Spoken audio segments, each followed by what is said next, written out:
नमस्कार, अस्सलाम वालेकुम। लाइव हिंदुस्तान पर आप देख रहे हैं वीडियो शो दीन दुनिया। मैं हूं इमरान खान। इसी दीन दुनिया शो में कुछ महीने पहले ईरान मामलों के एक्सपर्ट, मिडिल ईस्ट के भरपूर जानकार और असर टाइम्स के हेड शौकत भारती साहब ने एक भविष्यवाणी की थी, पेशन गोई की थी कि जब ईरान पर हमले का वक्त आएगा तो एक मुस्लिम मुल्क का, एक मुस्लिम बहुल देश का भरपूर इस्तेमाल किया जाएगा। शायद इसके लिए ही उस वक्त वहां रिजीम चेंज कराई गई थी, तख्ता पलट कराया गया था। आज वो भविष्यवाणी सच साबित हो रही है। क्या कुछ कहा था शौकत भारती साहब ने उस वक्त, आइए पहले आपको वो सुनवाते हैं। ईरान के ऊपर अटैक कर दिया और अगर अमेरिका और इजराइल ने ईरान के खिलाफ जंग छेड़ दी, जैसा कि उन्होंने सीरिया के ऊपर कब्जा करने के बाद और जौलानी को बिठाने के बाद, और ये समझ लिया है कि अब सीरिया से हम जो चाहेंगे करेंगे, और अमेरिकन फोर्सेस बड़ी तेज़ी से सीरिया के अंदर बढ़ाई जा रही हैं, और ये आपके इजरायली फोर्सेस जो हैं वो सीरिया के अंदर दाखिल कर दी गई हैं और ये सोच रहे हैं कि हम सीरिया से जाकर ईरान के ऊपर अटैक कर देंगे।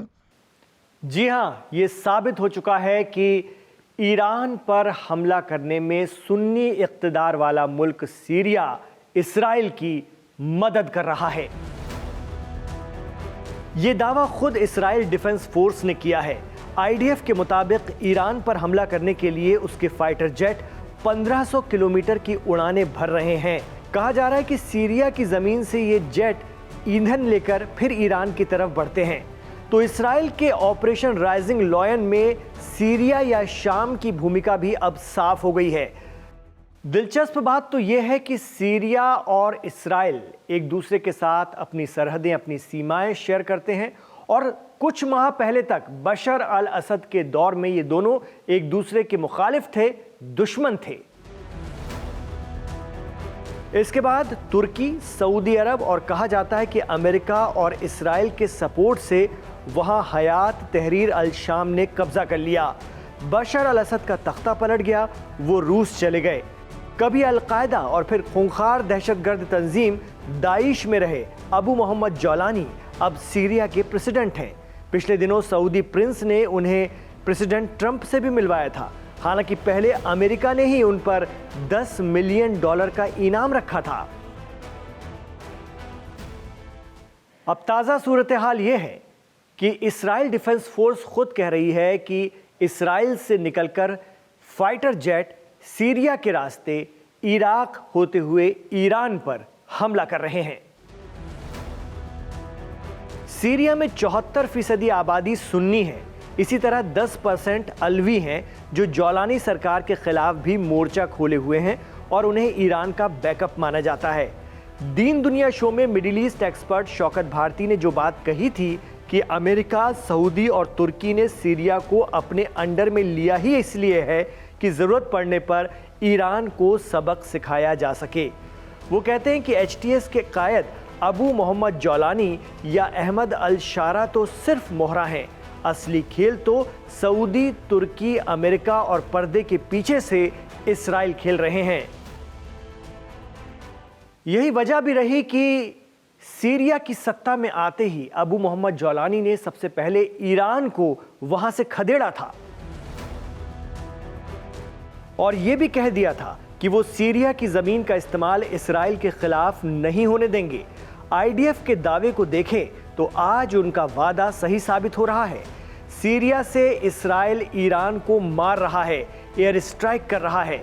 शौकत भारती कहते हैं कि यह मुमकिन हो ही नहीं सकता कि अहमद अल शारा सरकार को पता ही ना हो और इस्राइल सीरिया का इस्तेमाल कर रहा हो।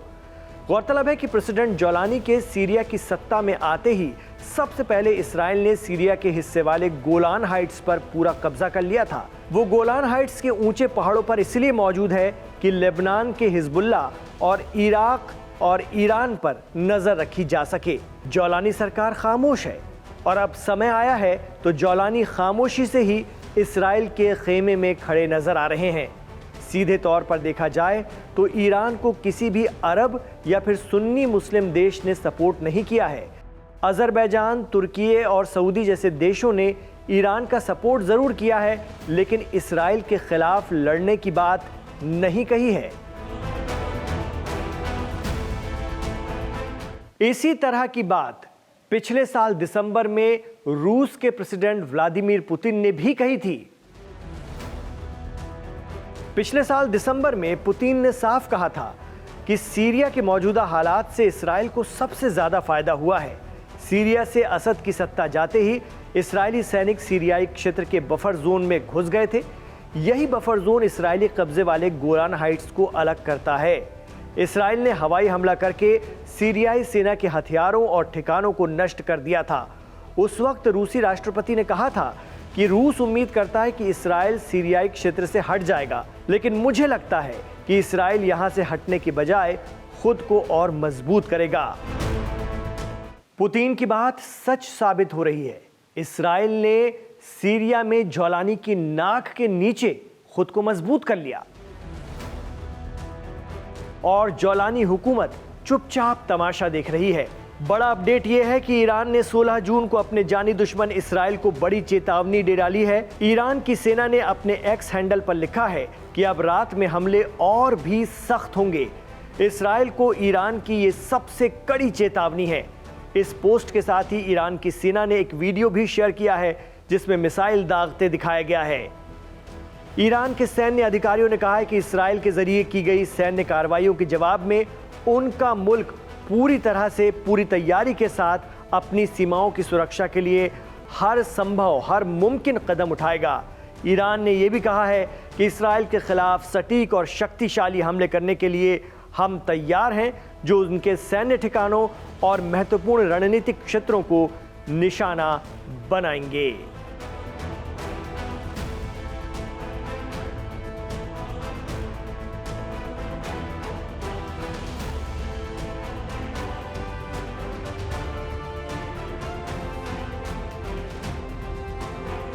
तो दिन दुनिया शो में इमरान खान के साथ आखिर तक कनेक्ट रहने के लिए आपका बहुत बहुत शुक्रिया।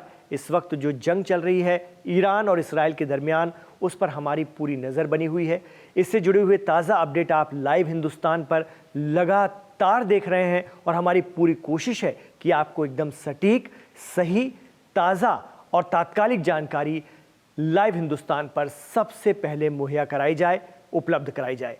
आप हिंदुस्तान समेत दुनिया के किस हिस्से से शो को देख रहे हैं, हमें कमेंट बॉक्स पर ज़रूर बताइए। और ये जंग कब तक खिंच सकती है, इसके बारे में आपका क्या ख्याल है, ये भी कमेंट बॉक्स में हमें ज़रूर बताइए। हमारे इस वीडियो को लाइक कीजिए, इस वीडियो को आगे बढ़ाइए, खूब शेयर कीजिए, हमारे चैनल लाइव हिंदुस्तान को सब्सक्राइब भी कीजिए। इमरान खान के साथ जुड़ने के लिए बहुत शुक्रिया। अपना ख्याल रखिए, अपनी दुआओं में हमें याद रखिए।